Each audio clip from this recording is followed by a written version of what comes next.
Hey everyone, this is Mike and welcome to my guide to Hades Extreme, guide slash walkthrough. If you're new on the channel and you haven't seen this kind of video before, basically I'm going to be going over my clear POV and explain all of the mechanics and the ways that we handle them that you'll be able to see. Now, as a little bit of a forewarning, I guess you could say, the group I ended up clearing with had very good DPS, meaning that because Hades is a fight divided in 4 parts, I guess you could say, we actually end up skipping a lot of the mechanics towards the end of the phase, but all of the mechanics that are in the fight you can see except one, but I'll at least be able to explain how it works by going over a previous mechanic which is basically the same but just a reverse. So you'll see pretty much all of the mechanics that you need to know in order to clear this fight. For the mechanics where you might need some kind of a diagram, I've made one as well so that you can see how we handled it. For the Grand Cross Omega bullshit, there's a lot of ways that you can handle it, but I'm just going to show you the way that we handled it in this clear video in specific, because I think it's a pretty good strat, and it's pretty brain dead, I guess, like people like to call it as well, because it doesn't allow for a lot of mistakes. So, with all of that being said, let's get into it. We're going to be seeing all of these things from a tank POV, because I was playing tank in this one. I tried ninja as well, but we didn't end up getting super far when I played ninja. So yeah, you'll see everything from a tank perspective. Now, first cast he does Ancient Double, pretty much does nothing other than give him this tiny purple buff right here, which basically means that he's going to be casting all of his spells twice. Now, first real mechanic is going to be Shadow Spread. Just as the name indicates, you want to be spread around the boss for this. Before we enter the instance, just put down a marker, spread around it. If you've done A3 Savage or O11 Savage, you'll know the Pepsi Man mechanic, which is called... I forgot the name, but the O11 mechanic is called Flamethrower. Basically the way it works is everybody spreads around, you get hit by the first AoE, and then after that AoE resolves, you just move into the safe zone. And there you go, that's it. Very simple mechanic. The way you can of course screw people over is if you stack together with other people, you'll get hit twice and die, or if you just stand too close to each other and there are no safe spots. So do keep that in mind when you try to dodge that one. No, this mechanic we've seen in normal mode as well. Basically you stand on the side that does not have the spikes. I ended up pausing it a bit too late here. But basically there's spikes pointing this way, meaning that this side is safe. On the other side the spikes are pointing that way, meaning that the back, top right, I guess you could say, from my perspective, is safe.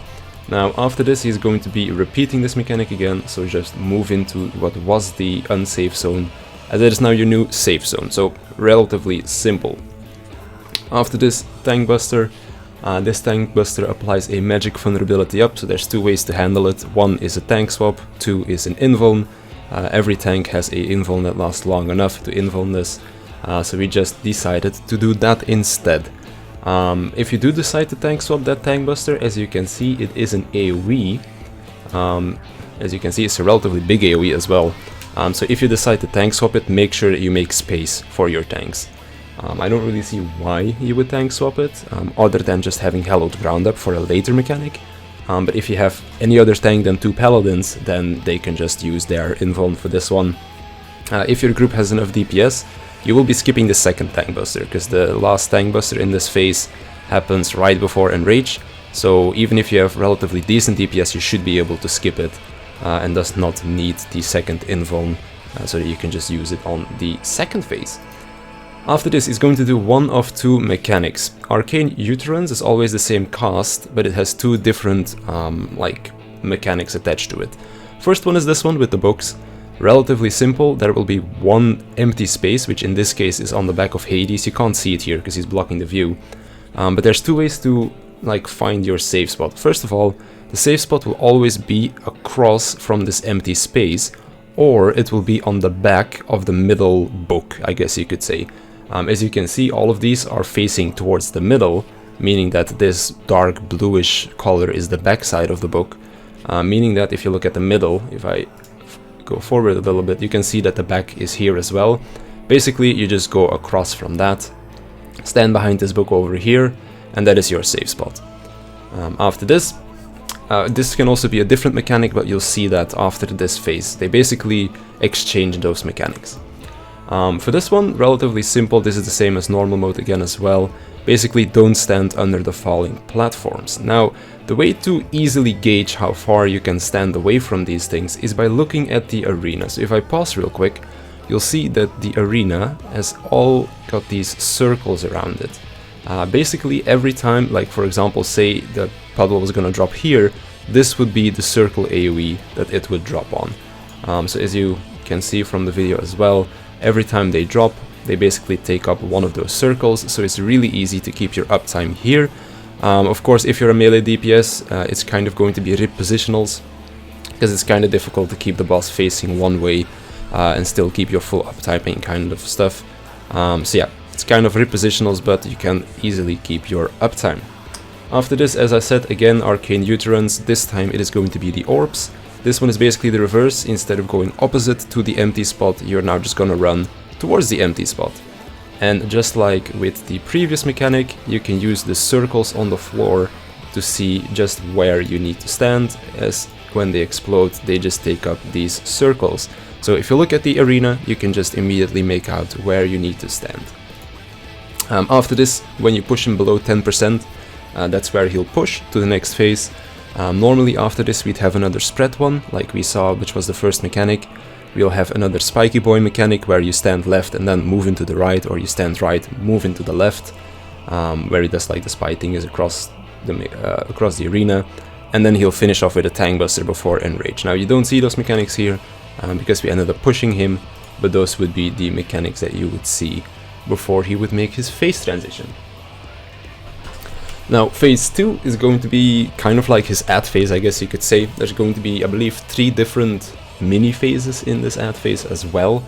And for this one, especially for the first one, I'd say just respect the content. The DPS check in this fight is really lenient, so you don't really need a crazy amount of uptime. As you can see, we skipped like 3 mechanics in that previous phase already.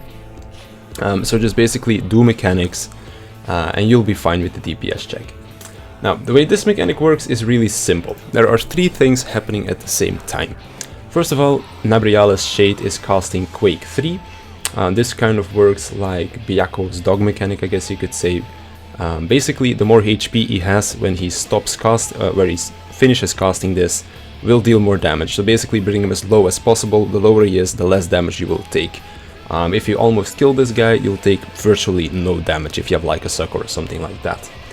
Other than this, there's 2 more things happening. There are 2 meteors going off at the same time. These will go clockwise. As you can see, there's another puddle here. So we have 1 tank go north, 1 tank go south, and you just stand under them. And as you can see, all I'm gonna do is I'm just gonna spam light shot, which is my ranged attack on Gunbreaker, all the time. Now, whilst this is happening, all of the DPS players also get tethered to these 4 shades in the middle. These will give small cleaves, and they will also give a magic vulnerability up, if I'm not mistaken. Basically, aim these away from each other and aim these away from the tanks, because if the tanks get hit by these, they'll probably die. So as you can see, pointed away, and then the shade AoEs go off, and easy clap. Then the tanks just soak the last remaining meteors. It's best to have like a cooldown running for this. Sentinel and all of the other 30% cooldowns last long enough for this now. So you can run that instead. I ended up using Rampart here because I wanted my Nebula for the second phase if I would have needed it, but I didn't really need it. But Rampart was enough because I also had the Scholar Tether. If you have a Paladin and you don't want to use Hallowed Ground, or you don't need to use Hallowed Ground in the first phase, this is also a good portion of the fight where you could use Hallowed. There might be a better portion later in the fight, in phase 3, but for now this is also a pretty good spot that you can use it. Then moving on to the next mechanic, this one is kind of the same as I believe 03 Savage, Helicarnassus. Basically both of the tanks will get a normal AoE around them, meaning nobody stacks with these, and both of the healers will get a stack marker, I believe, meaning that they need at least 1 person to stack with them. So you don't need to have like a 3-3 spread, you can just have 2 people stack and that's enough as well. Basically just make sure that you don't overlap these, stand away from each other. And there you go. Yes, you can see the healer soaked it one other person, and they don't even drop to half HP, so pretty simple. And then of course he finishes his cast, and as you can see it hit us for 3000 through a sucker, so it's not really all that much. Now, second part of the ad phase. This one, there's actually 2 ads this time. Now, and a very important mechanic is ice and fire. Basically, if you've done Bismarck Extreme, you'll know that the two ads there have a buff, I guess you could say. You have like the green ad with the green buff, and you have the blue ad with the blue buff. This kind of works the same. So everybody's going to get a fire or an ice buff. As you can see, the one on the right spawns with a fire buff. They have like fire circles around the boss. And the one on the left spawns with ice circles around it, meaning that they have the ice debuff. Very simple, just make sure that you're the opposite buff of the boss. So there he goes, he brings out the debuffs. As you can see, I've got the ice debuff, means that I need to attack the fire boss. If we had to swap, we can just use provoke here, because provoke will just come up cooldown at the right time when we need it again. Very important for this phase, don't tank these two bosses close to each other because they'll tether and do a lot of damage. So just make sure that they're not too close. After this, the bosses will bring out some tethers to the same colored people. So meaning that if you have a fire tether, you will already have the fire buff, so somebody else needs to go and take it. In my case, I have the ice debuff, so I'm going to be taking this fire tether right here. I also ended up taking a tank buster here, so that's why I dropped really low. But yeah, this is basically kind of how it works. And then they will cast Fire Spear and Ice Spear or Blizzard Sphere, meaning that the tanks need to swap and all of the other people in the group also need to swap around. If you've done O12 Savage, this is kind of like the MNF phase, I guess you could say, with the firewall. So yeah, once you've gotten past this swap, all that's gonna happen is some tank busters, and that's pretty much the end of that phase.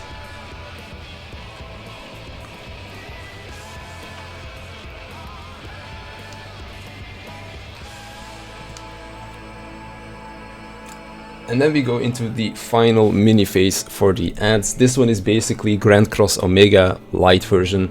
If you've ever done Neo Exev back in Stormblood, basically Universal Manipulation will not only do a very high rate-wide AoE, but it's also going to be placing some debuffs on people. Now the really great thing is that these debuffs are always the same depending on your rolls.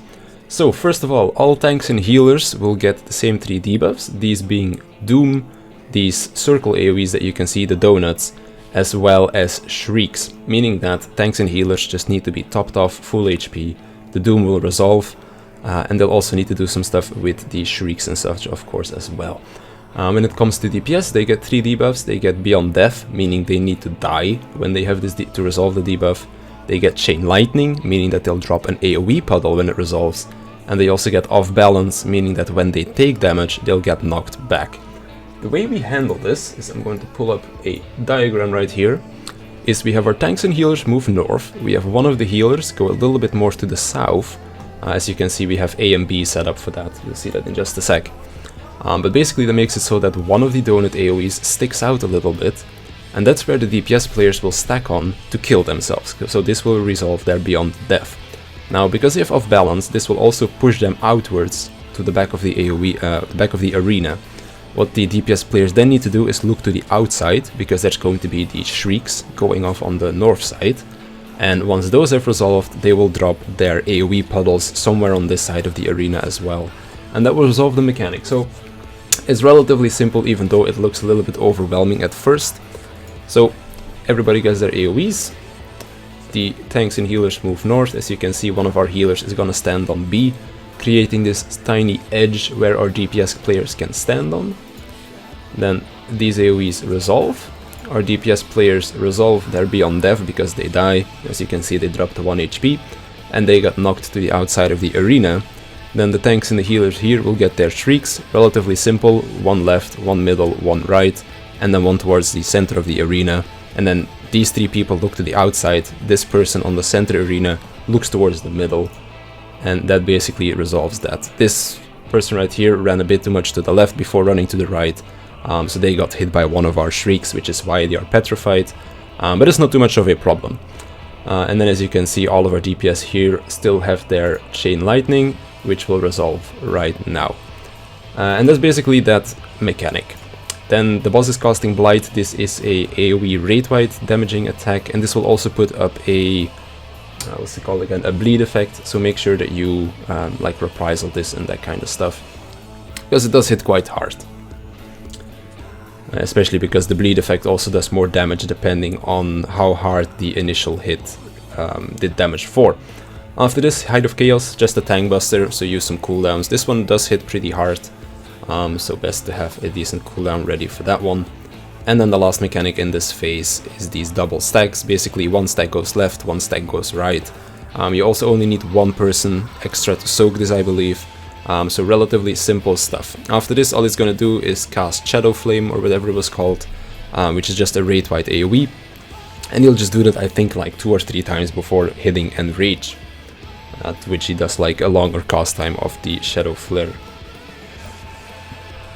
And then we go into phase number 3, where you get to see Big Boy Hades. Now, this phase transition does last really long, so if you have something like a samurai or a monk, they can meditate as much as they want, because you're going to be getting full stacks pretty much, as this is an incredibly long phase.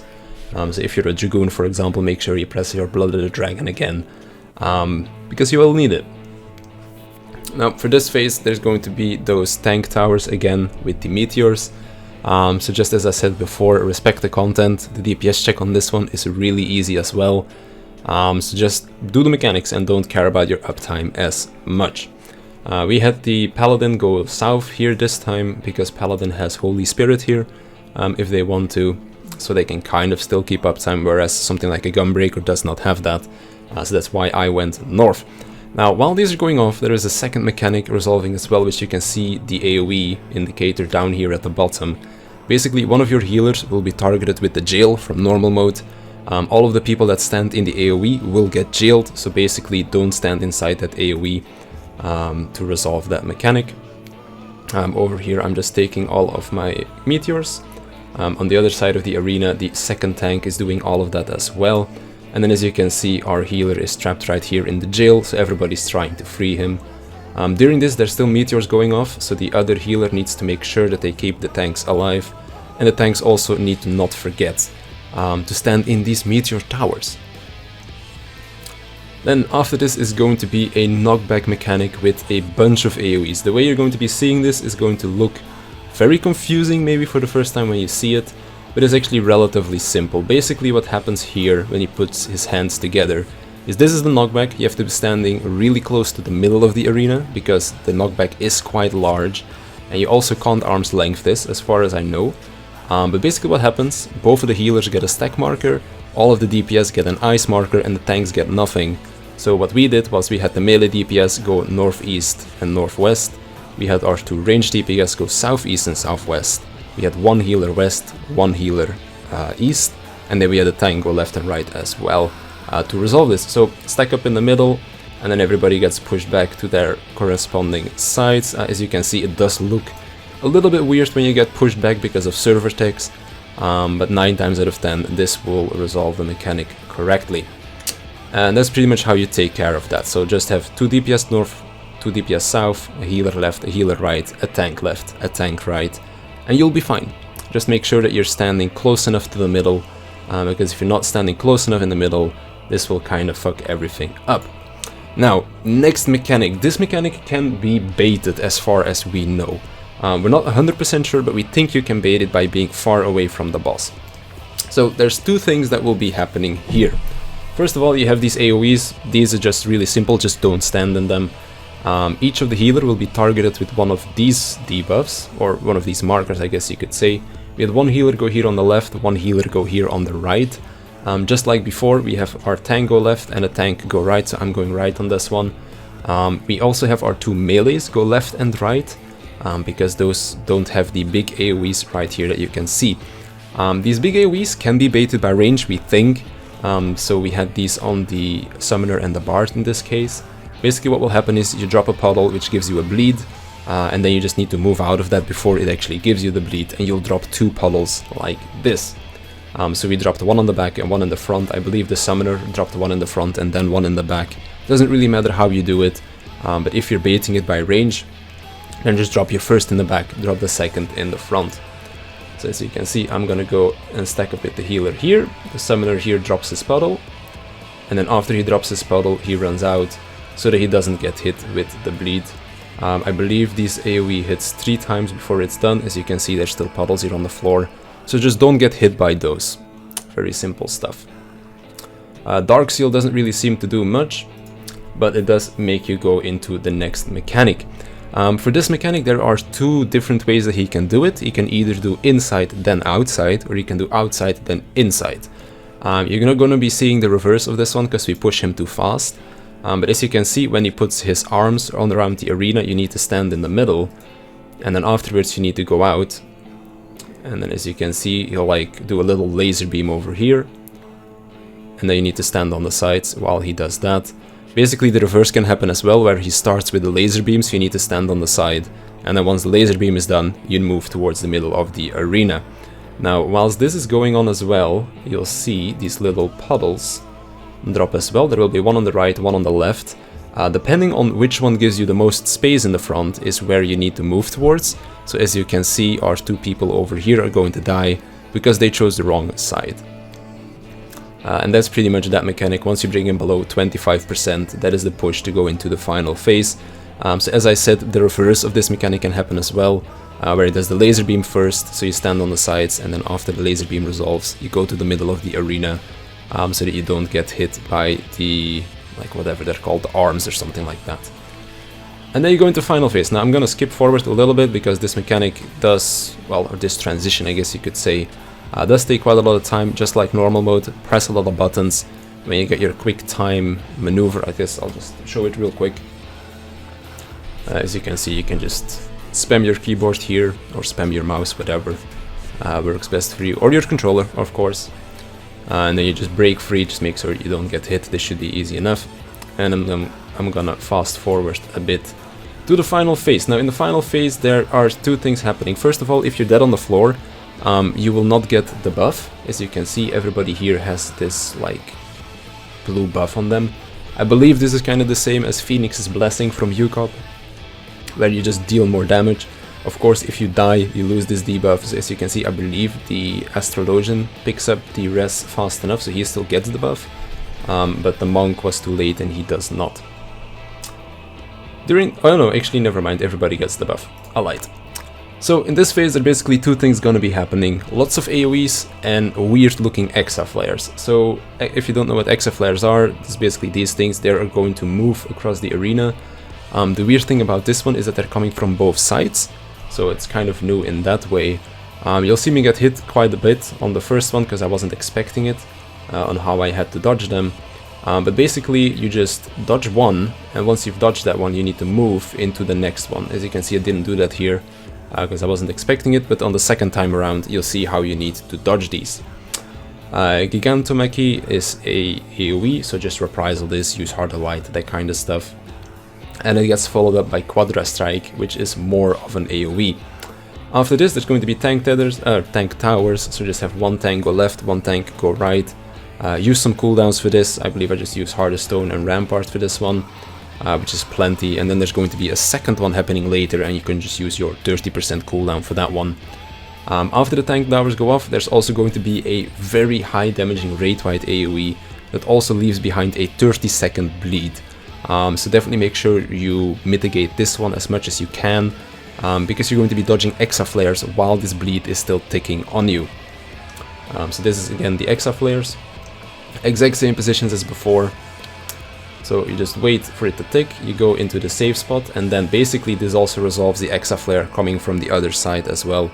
So basically always move into the Exa flare that just went off, and then you won't get hit, as you can see right here. The exact opposite from last time. Again, Gigantomachy doing some raid-wide damage. He'll do the Quadra Strike again, which is more raid-wide damage.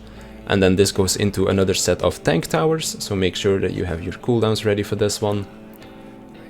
And then we have the very hard-hitting raid-wide AoE once more.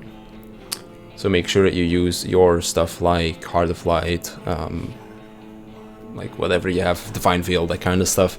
Because it doesn't have a cost bar, so I'm not sure if you can reprisal and addle that kind of stuff. And then he basically just does some auto attacks on the tank until he does a final cast of Gigantomachy, which has enrage cast. We had our Monk die twice in this one, so he has Beyond Death. So as you can see, even with the Monk dying twice, the DPS check is still relatively easy to get. So yeah, the only DPS check that this fight has is really the final phase. The other phases are relatively easy when it comes to the DPS check.